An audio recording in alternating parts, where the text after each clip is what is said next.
안녕하십니까. 신인근의 군사TV 항공전 시간입니다. 자, 오늘 주인공은 여기 보이시는 F-15 전투기입니다. 그리고 마크가 있네요. 이스라엘 공군 마크입니다. 그러니까 이스라엘 공군의 F-15 전투기가 주인공이 되겠네요. 바로 작전명 우든 레그.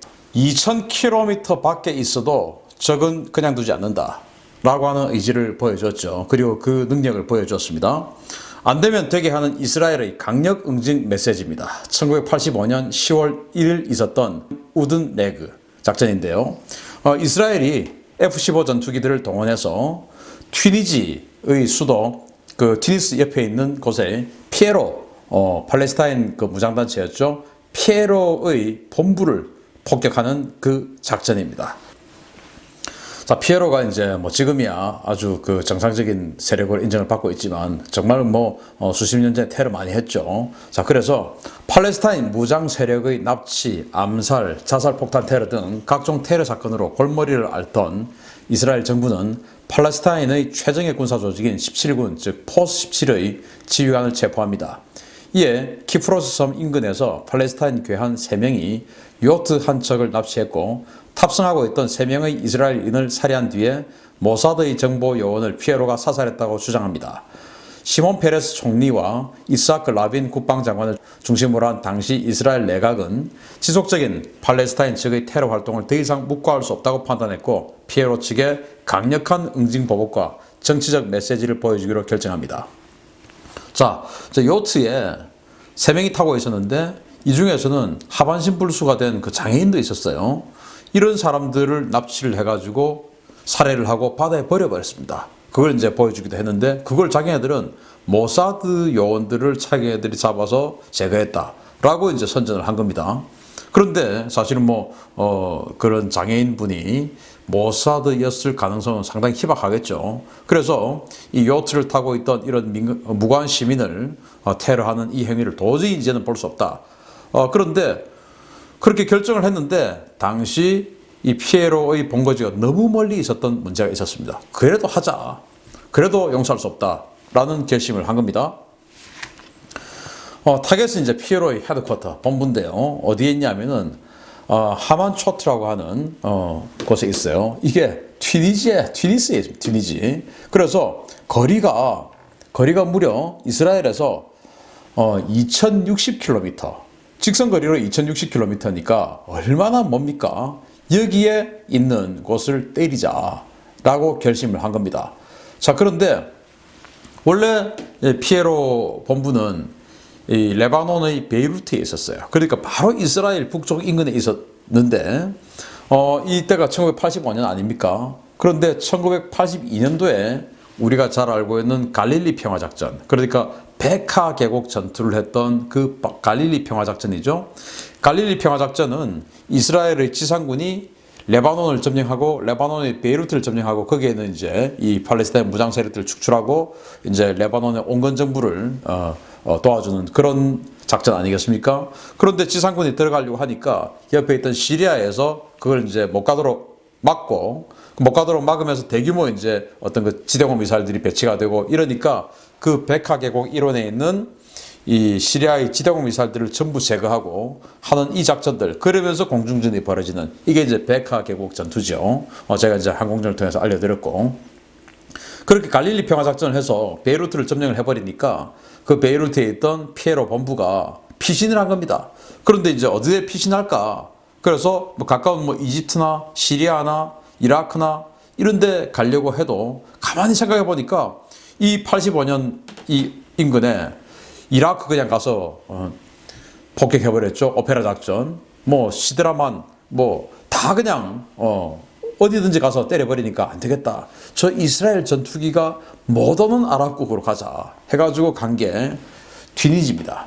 튀니지의 수도 바로 인근에 있는 이 하몬초트라고 하는 해변에 이렇게 3개의 블럭을 전부 다 이제 사용을 하면서 큰 규모죠. 이렇게 해서 이제 본부를 만들고 사용을 하고 있는데 이스라엘의 목표가 이 3개의 블럭에 있는 이 모든 이 피에로 본부 전체를 파괴하는 것을 목표로 하고 이제 작전을 시작하는데 여기에 주 무장으로 GBU-15 라고 하는 이 2000파운드 유도폭탄을 사용하기로 합니다. 자, 그래서 자, 어떤 비행대를 가지고 갈까 해서 이 비행대입니다. 마크가 이건데요. 제 106대대예요. 106대대 스피어 헤드라고 하는데 창두, 창머리, 창끝 뭐 이렇게 할 수 있는데 뭐 직역을 하면 헤드니까. 그런데 이제 헤드 머리는 우리 사람만 머리라 쓰죠. 나머지 짐승이나 물건은 머리로 안 쓰고 대가리라고 하죠. 그래서 창대가리. 그렇지만 창끝이라고 읽어야 되겠죠. 그래서 이 창끝 대대를 동원해서 하는데 여기에는 F-15 전투기들을 동원합니다. 그래서 F-15 전투기 중에서 F-15D 복좌형이죠. 복좌형이 6대 그리고 단좌형인 F-15C 2대를 주공으로 하고 백업으로 F-15D 복좌형 2대를 다시 백업으로 가져갑니다. 왜냐하면 이 F-15D가 이제 주공인데 이 F-15D가 이렇게 해서 가다가 뭔가 좀 잘못될 수도 있지 않습니까? 그래서 백업으로 일단 이제 공중급유를 토탈 2번을 받는데 1차 공중급유지까지는 이 백업 F-15D도 또 같이 이륙을 합니다. 그래서 이 작전에 동원된 총 F-15가 10대인데 그 중에서 8대의 복좌형 F-15D가 동원이 됩니다. 이 F-15D 8대는 당시 이스라엘 공군이 가지고 있던 모든 F-15D였어요. 총동원한 겁니다. 그리고 이제 B-707 공중급유기 4대 이렇게 해서 각각 이제 2대씩 해서 공중급유를 2군데에서 해줍니다. 스테이션 2개를 운영을 했어요. 딱 이륙하면 이제 즉시 그리고 목표물 인근 이제 이렇게 해서 2군데로 운영을 하는데 무장을 어떻게 하냐? 각각 전부 이 F-15들이 스페로우 4발 중거리 미사일 4발 운영을 하고요. 공대공입니다.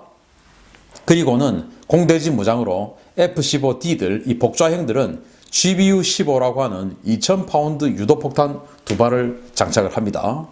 그리고 단좌형 F-15C죠. 여기는 이제 마크 82 그러니까 500파운드 멍텅구리 폭탄이죠. 무유도 폭탄 이거 6발을 장착을 합니다.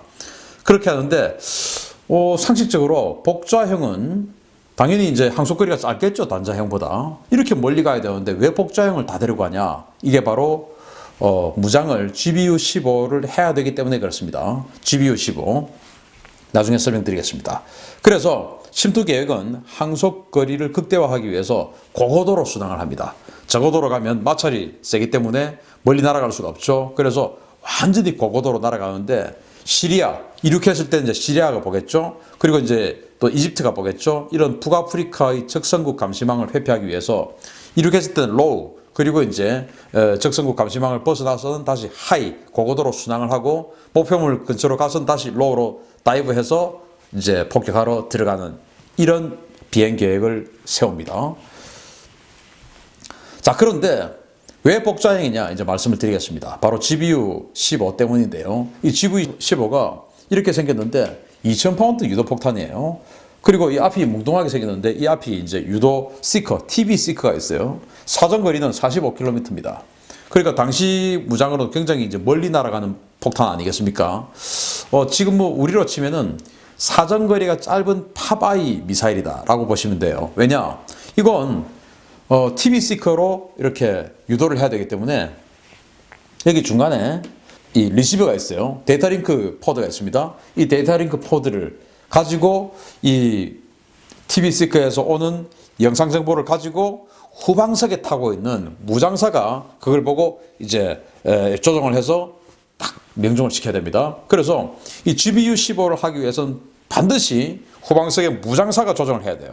그러니까 복좌형이 가야 되죠. 그래서 GBU-15가 당시 이스라엘이 도입한 가장 최강의 폭탄이었기 때문에 GBU-15를 사용하기로 하고 먼 거리임에도 불구하고 어쩔 수 없이 복좌형을 쓰는 것이죠. 그런데 문제는 이 GBU-15가 너무나 덩치가 크기 때문에 이 GBU-15를 장착을 하면 사이드와인드 미사일을 장착을 할 수가 없어요. 그래서 스페로만 4발을 달았던 겁니다. 그리고 또 GBU-15의 데이터 링크 포드가 동체 중간에 들어가기 때문에 이렇게 중간에 600갤런짜리 보조 연료통을 달 수가 없어요. 그리고 이 날개 제일 안쪽 파일런에 달아야 되기 때문에 역시 제일 큰 600갤런짜리 보조 연료통을 달 수가 없습니다. 그런데 무려 2000km 날아가서 폭격하고 다시 2000km 와야 되니까 토탈 4000km 이상을 비행을 해야 되는데 보조 연료 탱크 없이 큰일 난 거죠. 그래서 이스라엘이 개발한 게 컨포멀 탱크입니다. 그래서 동체 옆에다가 딱 갖다 붙이는 컨포멀 탱크 하나당 750갤런이 들어갑니다. 그래서 두 개를 넣으니까 1500갤런이 들어가는 이 컨포멀 탱크를 이스라엘이 아이디어로 개발을 한 거예요. 그래서 600갤런짜리 3개를 넣으면 1800갤런이죠. 이거 대신 여기다가 이제 GBU-15 날개 달고 중간에 데이터 링크 포드 달고 한 대신 컨포멀 탱크를 동체 옆에다가 딱 달아가지고 1500갤런의 연료를 확보를 합니다. 자, 그래서 이게 이제 오페라 작전, 그 이라크의 오시라크 원자력 발전소를 폭격했던 그 오페라 작전 할 때 F-16들이 폭격을 하고 F-15들은 엄호를 했죠. 이 작전을 해보니까 야, 이거 멀리 날아가는데 연료가 너무너무 간당간당하죠. 그래서 근데 폭탄을 많이 달아야 되고 하니까 외부 연료 탱크를 많이 달면 폭탄 장착할 수가 없는 것이죠. 그러면 어떻게 해야 되냐 한 고민 끝에 컨포멀 탱크란 아이디어를 만들었어요. 물론 이거는 이제 록히드 마틴이나 미국의 보잉이나 이런 회사들도 이런 아이디어를 가지고 있었습니다만은 진짜로 이걸 개조를 한 것은 최초 개조를 한 것은 이스라엘이었습니다. 그래서 컨포멀 탱크를 장착한 최초의 작전이 바로 이 우든 레그입니다. 이렇게 해서 이제 들어갑니다.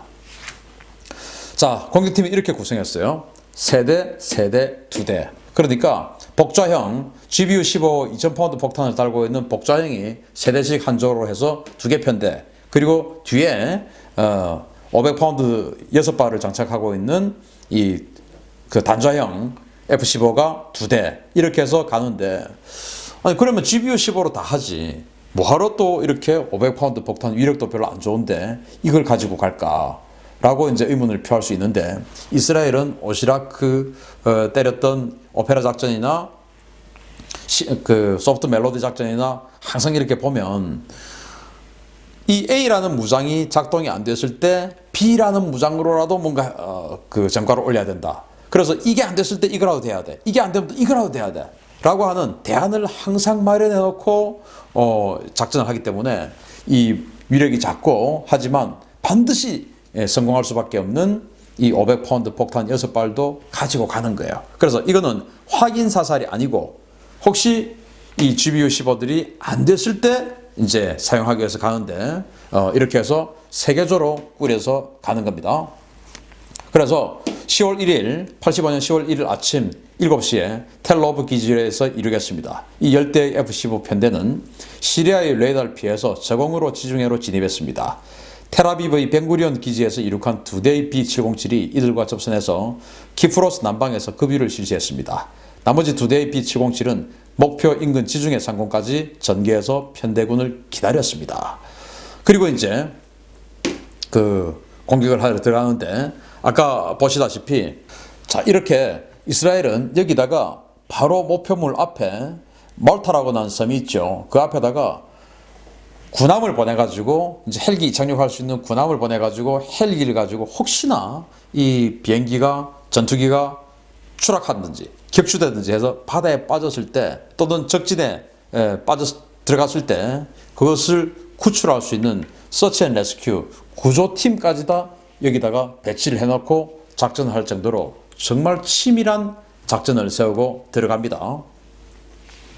자, 그렇게 해서 피에로 본부를 이제 공격을 하게 되는데 11시 무렵에, 그러니까 이제 비행 한 4시간 정도 비행을 한 겁니다. 11시 무렵에 드디어 공격 편대군이 목표 인근 100km까지 접근을 했습니다. 공격 목표는 하맘초트 북쪽 해변의 3개 블락으로 이를 각각의 F-15가 하나씩 할당받아서 공격하기로 했습니다. 타격 순서 설정은 앞 항공기가 투하한 폭탄의 폭발에 의해 연기와 먼지 구름이 표적에 가려져 보이지 않는 상황을 막기 위해서 임무지역의 풍향을 고려해서 설정했습니다.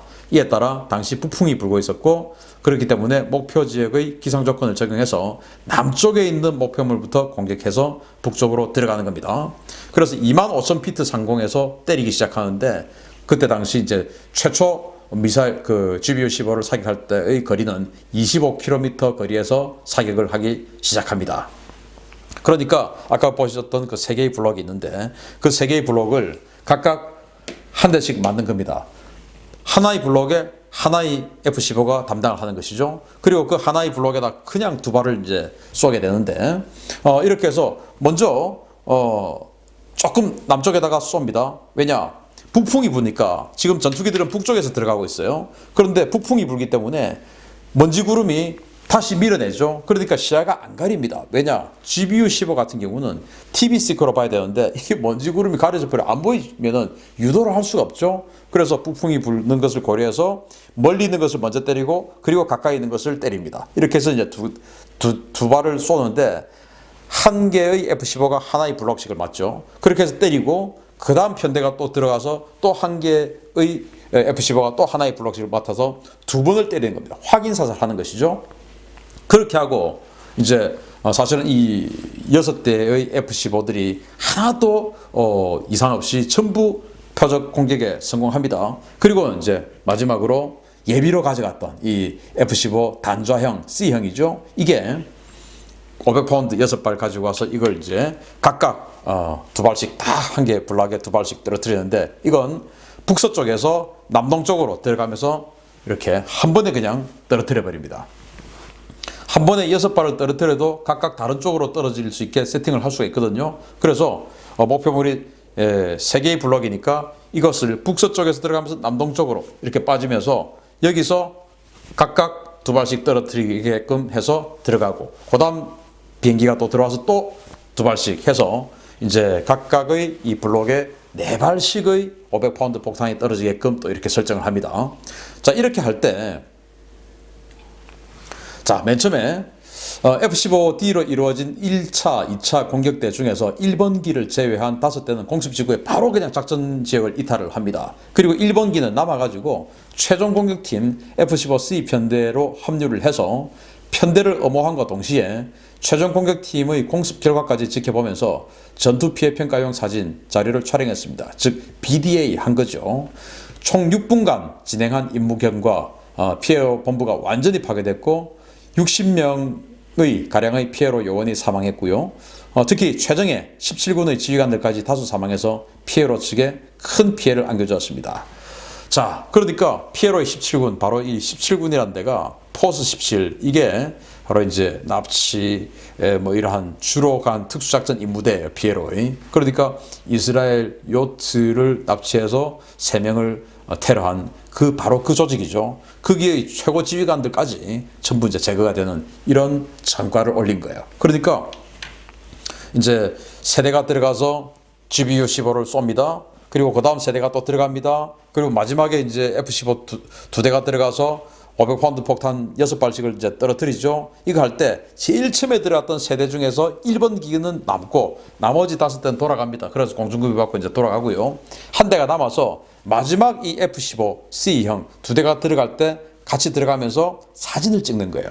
그 사진이 바로 이 사진입니다. 이렇게 해서 확실하게 다 파괴가 됐는지 이것들을 이제 정찰을 하는 것이죠. 후방석에 있는 무장사가 이제 카메라로 이제 사진을 찍죠. 이렇게 해서 다 완료가 된 것을 확인하고 나머지 F-15하고 이제 돌아오는데 문제는 어떻게 이렇게 과감한 작전을 할 수 있었냐. 이제 튀니지의 수도가 이제 튀니스인데 여기에 방공망이 너무나 허접했던 겁니다. 방공망 중에서 제일 센 게 제퍼럴이라고 미국의 사이드와인더 미사일, 그걸 이제 단거리죠.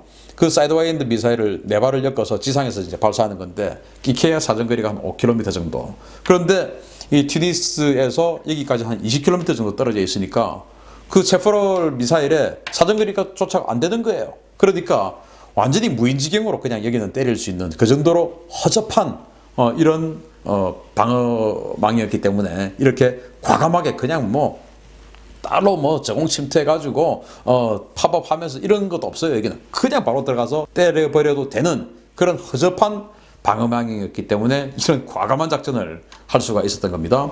그래서 이렇게 완전히 작전은 성공을 했고요. 넘보지 못할 안전한 곳이라고 작전을 했던 피에로와 튀니지는 이 이스라엘의 공습에 충격과 공포에 빠졌습니다. 자, 그래서 이 우든레그 작전의 성공으로 미국은 F-15의 뛰어난 항속거리에 정밀 타격 능력을 갖춘 멀티롤 타입의 F-15에 대해서 신속한 도입에 박차를 가합니다. 그게 바로 F-15E 스트라이크 이글이죠. 그래서 미국은 그때 당시 이제 자기들은 F-15는 공군의 하이급, F-16은 공군의 로우급 이렇게 해서 운용을 했는데 폭격기는 따로 폭격기, 다 이제 이 F-15는 완전 제공 전투기 아니었습니까? 근데 이스라엘이 이걸 보고 제공 전투기 가지고 폭격을 하니까 이게 너무 좋아요. 멀리도 갈 수 있고. 거기다 컨포멀 탱크다니까 멀리도 갈 수 있고 훨씬 좋아. 야, 우리 이런 거 가지자. 해서 미국이 스트라이크 이글 도입에 박차를 가하게 되는 것이죠. 그리고 또 항속 능력 신장에 큰 도움을 준 이 컨포멀 탱크도 이 작전으로 아주 긍정적인 평가를 받아서 미 공군은 F-15용 컨포멀 탱크의 개발과 도입에 영향을 주게 됐습니다. 한편 이스라엘은 우든레그 작전을 통해서 전 세계의 적대 세력에게 이스라엘은 그 어느 곳에 있든지 또 잊지 않고 반드시 찾아가서 응징한다는 강력한 경고의 메시지를 던지는 데 성공했습니다. 자, 그러니까 이스라엘 건드리면 어디 있든지 가만두지 않아 라는 메시지를 던지는 데 성공했죠. 그러니까 뭐 정말 뭐 전 세계적으로 봤을 때 이스라엘이라는 국민이 또 이스라엘이라는 군이 뭐 세계 평화에 기여하는지 안 하는지 그거는 뭐 개인적인 평가에 달렸습니다만은 어쨌든 국민으로서 국민의 군대인 국군이 이 정도로 의지를 보여준다. 이것은 정말 참 바람직한 일이죠. 만약에 우리 국군이 이렇다 그러면 저는 정말 박수치고 싶습니다. 지금처럼 뭐 조금 뭐 당나라 군대 아니냐 이런 의심을 받는 이런 군대 말고 정말 이거 3명 죽으니 알았어 다 때려버리자 이런 정도의 강력한 의지를 가진 군대 참 부럽기도 하고 우리 군대도 이렇게 됐으면 좋겠습니다. 자, 오늘은 2060km 떨어져 있는 상대의 본부를 가서 그냥 때려버린 우든 레그 작전 알아봤습니다. 감사합니다.